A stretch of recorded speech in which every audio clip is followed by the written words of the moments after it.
Hello everybody and welcome to my channel. My name is Kevin Holcomb and I've been in the mortgage industry now for almost 9 years. So getting on an age with this industry. And today I wanted to talk about using down payment assistance even when we're in a really intense seller's market. So here we go. So down payment assistance, or DPA, we just say DPAs because there's lots of different kinds. There's some that are state level, there's county level, there's city level. It just depends on where you live, what kind of programs are out there. So anytime you've heard of, well, not anytime, but some of those programs come from really big lawsuits. So if you hear about Wells Fargo or Chase or any of the big banks getting a huge settlement for doing some shady stuff, usually with lending, usually some of that money has to get put toward helping other people buy homes. So you'll have these programs that pop up and come and go over time, but that's usually where some of those come from on the local level. Now in California, there's the Cal HFA or Cal HAFA. There's the GSFA, which is the Golden State Finance Authority. There's another down payment assistance program, but you have these programs that they're always out there, but their guidelines shift up and down and they change quite a bit when the market is going on, because they set their own interest rates and they're typically a little bit higher than the going market. They have their own guidelines that are kind of laid on top of a conventional loan or an FHA loan. Most of the time you're going to look at FHA, but not always. And it's something that people will utilize at different times for different reasons. Now, we're still seeing them. Those programs still exist. What's really tough right now is that it's just hard for buying eligibility in general. The home prices have gone up so much, interest rates have gone up, so that means these programs have even higher interest rates than what's going, and they can be a little bit harder to qualify now, but they also can shift and change their guidelines. So what may have been a little bit more difficult to qualify for, to fit within more of a narrow margin to use the program, those are lifting a little bit. Those are changing a little bit, try to make things a little easier so they can actually still help people buy homes. And it's really important that they do so.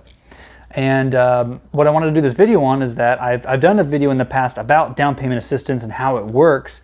No one really watched that video, so I'll probably link it around here towards the end of this one if you're really interested in how they work, because they can really help a lot, but they do have caveats.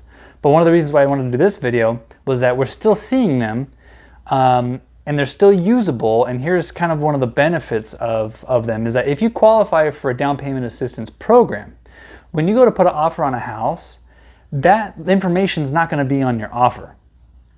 At least it shouldn't be. Your agent shouldn't put this person's basically borrowing more money or getting help in some way to purchase this home, because it doesn't necessarily make your offer look competitive when it's saying, well, this person barely even kind of squeaks by to try to buy this house. What ends up happening is they usually say they're buying your house, you're putting an offer that's an FHA offer. So that's one of the most common loan programs out there. Or this is a conventional offer. They're not going to put on there, this is a down payment assistance. Now that might come up later once your offer is accepted, because there might be extra documentation that has to be signed, whatever. But it shouldn't impede your ability to get your offer accepted, because there is some stigma when it comes to what listing agents will kind of color when it comes to the different offers that they get that come in on a home. One of those things is like if it's a VA loan. Well, the VA requires that certain closing costs are covered by the seller because they can't be paid by the veteran. That's one of the benefits of using a VA loan. That's Veterans Administration, but using that loan. So sometimes when there's a lot of veterans that are putting offers on places, if it's a really competitive market, some people might shy away from that offer because they don't want to have to give up any extra money. So it kind of sucks, but it's a reality, and it's a reality that you should be aware of. Sometimes with FHA, sometimes they'll look at a conventional offer versus FHA and they'll automatically assume the conventional is better because usually people are putting more money down. It's a little bit more of a narrow window to qualify for, saying, well, this person's better qualified. Now, I would say money is money. It doesn't matter what kind of loan program they're doing. If they're qualified and they can do this purchase, the seller's going to get what they're going to get. With an FHA loan, it might be a little more strenuous on like the appraisal if there's defects in the property. But if you have major defects, every loan program is going to call that out. All of them have guidelines for appraisals. So there's just little things in there.